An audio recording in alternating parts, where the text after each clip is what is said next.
Hey, pack your things. You and I are going on a little mission. Behave well, and you might get to sling a few of your little spells again. Part of what the Highlanders are doing here is getting rid of some of the monsters that keep interfering with our battles. I assume you've heard of brush beasts that call this new land home. Eh? Yeah. Big masses of bramble, wearing an animal skull. Reasonless beasts that keep fawning away to halter people's movements in battles with you a Vec and a Sodi. They aren't natural, even though they're made of plants and bones. They act like hostile animals. Not characteristic of bramble plants, wouldn't you say? That's another reason why I kept you here. You're involved with all kinds of magic from your little schools back in Olvec. And these brush beasts have foul magic written all over them. I was hoping you could illuminate these questions on their origins, because neither you, nor the Asadi, nor we have these in our lands. Only here, in Altera, where there was no people until recently. You study all these magic things, so tell me, what do you know about them? What are they? Where do they come from?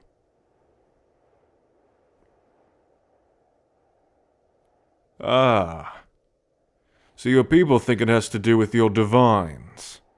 These gods you magic folk keep imitating to steal their power?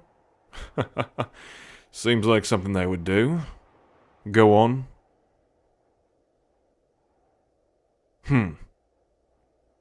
Your nature god, Leo, is responsible for their creation. I guess that makes sense. But here I was thinking the gods were benevolent. These beasts serve no purpose in the circle of life. Well, other than to screw up our travel here in the new land. So, your big wonderful divine is just making a bunch of these beasts of terror and dropping them in a land that they think no one is there. Kinda irresponsible, if you ask me. If he could do that, I wonder what kinds of beasts he'll make in the future and just drop in on us. We'll never catch the Highlanders paying homage to your little gods. They seem too fallible. Nature itself is the only constant, and these beasts are a cruel perversion of that. So the Highlanders have taken to wiping them out in order to make this place safe for when we inevitably win the Tri-Banner and settle here. See, I'm actually asking you to come along because I hear you mages actually have a way of making this a bit easier. These things have bodies made of bramble and brush, so casting one of your little fire spells should help make quick work of the big ones. I'm only telling you this because you've shown I can trust you. Not all you Veka little pricks with sparks coming out of your fingers, it seems. Now, get your stuff together. The boys say they found a big one hiding itself south of here. Yeah, it's closer than I like to some of the other outposts, but if we can take one of these things out, it'll help us with being able to traverse these forests without being harassed by a sentient mulberry tree. But I'll be carrying your book until we find it. Remember, no funny business. If you try and sling a spell at me and miss, you won't have enough time to paint your next little symbol before your head hits the ground. Good. Now we squared that away. Onward to find this brush beast. I'm actually interested in seeing your skill in battle. That'd be most entertaining since I didn't get to see it our first go-round. Just don't die a horrible, painful death at the hands of a god-made ungodly monster and we won't have an issue. Sounds easy enough, eh? Nah, get dressed in something movable.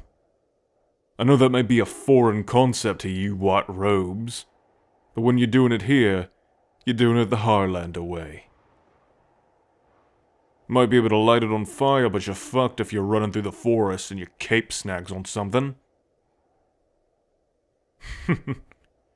You magic types don't know everything about combat, but you have no problem starting it for something you want. When you're in this terrain, robes will only get in the way. That's why we've been dominating the forest battles and you do a lot better in open fields. It's all moves and counter moves. And we live in the woods. Not in some stone tower like you. So we know a thing or two about fighting on our own terms. Come along now. We only have so much sunlight left before dark. And these things are terrifying to fight at night.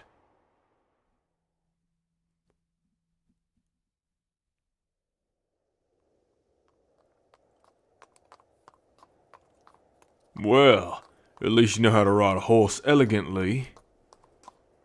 They teach you that at magic school, did they?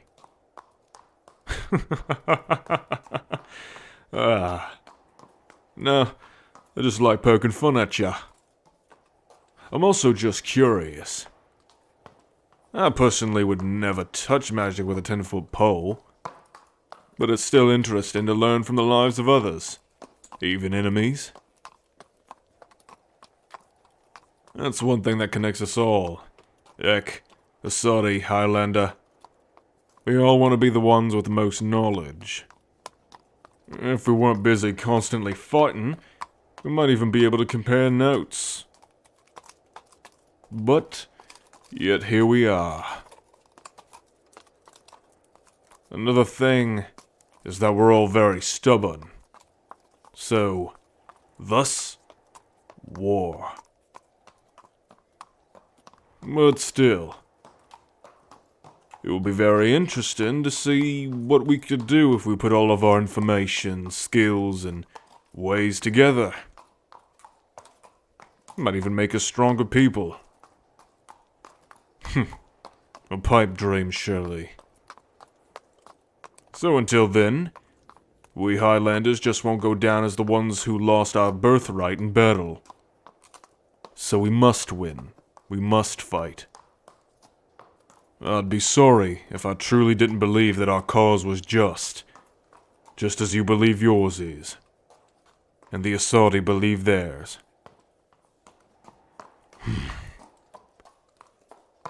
I'm just sick of all these years of battle, when I could have settled a home here already, grown my own life, built a home near a river, tame a wolf maybe, start a family. But no, life has been put aside because of duty, and because I'm too good at fighting.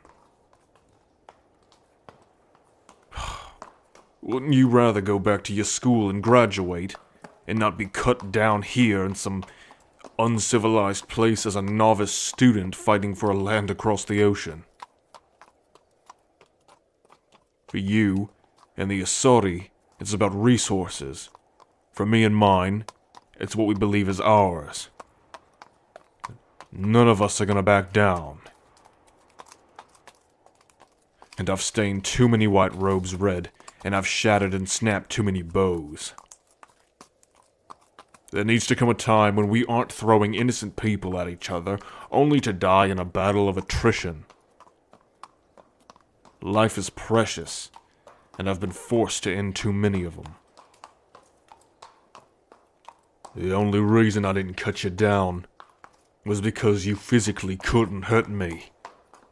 Not without this book. And so, when we find this beast, I'm giving it back to you. Only for a moment. Take what I've said into consideration. Trust me too. Don't waste it. Now, just ahead. It's a spot where we can bunker down for the night and begin our search in the morning. Yeah.